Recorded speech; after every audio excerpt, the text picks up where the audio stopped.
எனது அன்பார்ந்த உறவுகள் அனைவருக்கும் இறைவனுடைய சாந்தியும் சமாதானமும் உங்கள் மீதும் என் மீதும் உண்டாகட்டும். இன்றைக்கி நம்ம கதிஜாஸ் க்ளவுட் கிச்சனில் இட்லி, பாசிப்பருப்பு, துவரம்பருப்பு, சாம்பார், தேங்காய் சட்னி, கார சட்னி. எப்போதுமே பாசிப்பருப்பையும் துவரம்பருப்பையும் வறுத்துட்டு கொஞ்சம் சேர்த்திங்கன்னா நல்லாயிருக்கும் சாம்பார். அதை வறுத்துட்டு சீரகம், சோம்பு எல்லாத்தையும் கலந்து வறுத்துட்டு நாளையுமே தண்ணி ஊற்றிட்டு அதில் என்ன பண்ணுங்கன்னா பூண்டு, சின்ன வெங்காயம், பச்சை மிளகாய், தக்காளி, கொத்தமல்லி, கேரட், பீன்ஸ் என்ன காய் போடுறீங்களோ அதை அதில் போட்டுக்கலாம். போட்டுட்டு மஞ்சத்தூள், சாம்பார் தூள், மல்லித்தூள் இதெல்லாம் போட்டுட்டு எண்ணெய் ஊற்றிட்டு உப்பு போட்டுட்டு அதை லாக் பண்ணி வச்சுருங்க.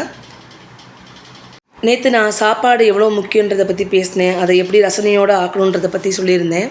அதாவது சாப்பாடு எவ்வளோ முக்கியம்னு பார்த்தீங்கன்னா, எனக்கு சின்ன வயசுலேருந்தே எங்கள் அத்தா அம்மா, நாங்கள் 4 பொண்ணுங்க, ஒரு பையன். எங்கள் அத்தா எங்களை எந்த வித இதுக்குமே கஷ்டப்பட விட்டதில்லை. ஒரு காலகட்டத்தில் 2002 ஆமாம் 2002 ஆரம்ப கட்டத்தில் எனக்கு 14 வயசு இருக்கும். அப்போ 14-15 வயசு தான் இருக்கும். பெரிய பையன் தரிச்சிருந்தான் வயிற்றில். அப்போது எங்களுக்கு சாப்பாட்டுக்கே ரொம்ப கஷ்டம். வீட்டில் இருந்த கதவுகள் எல்லாமே கழட்டிட்டு போயிட்டாங்க. ரொம்ப கடனாகிடுச்சு. அத்தா எங்கள் கூட இருக்க முடியல. ரொம்பவே கஷ்டப்பட்டோம். சின்ன தங்கச்சி, அதுக்கு அடுத்த தங்கச்சி, தம்பி 1வது படிச்சுட்டு இருந்தான். அப்போது எங்கள் வீட்டிலேருந்து ஒரு 3வது வீட்டில் கேரளாக்காரவங்க இருப்பாங்க. அவங்க வாக்கிங் வருவாங்க எங்கள் வீட்டு சைடு. அவங்க எங்களுக்கு ஒரு சாப்பாடு எப்படியாவது ஆக்கிடுவோம். ஆனால் அதுக்கு ஊற்றிக்க குழம்பு இருக்காது, தண்ணி ஊற்றி தான் சாப்பிடுவோம். அவங்க என்ன பண்ணுவாங்க, எங்களுடைய சூழ்நிலையை தெரிஞ்சு, எங்கள் நிலைமையை புரிஞ்சு, எங்களுக்கு வீட்டுக்கு கரண்ட் கிடையாது. ஆமாம், சிமெண்ட்டு பூசலை, சும்மாவே கட்டடம் மாதிரி தான் இருக்கும்.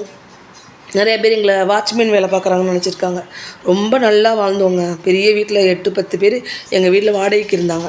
அப்படி வாழ்ந்து ஒரு கட்டத்தில் அத்தா ரொம்ப கஷ்டத்தில் ஆகிட்டாங்க.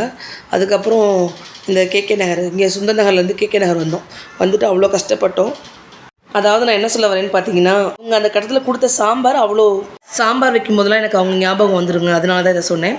கண்டிப்பாக இதை கொஞ்சம் லைக் பண்ணுங்கள், ஷேர் பண்ணுங்கள், ஃபாலோ பண்ணுங்கள்.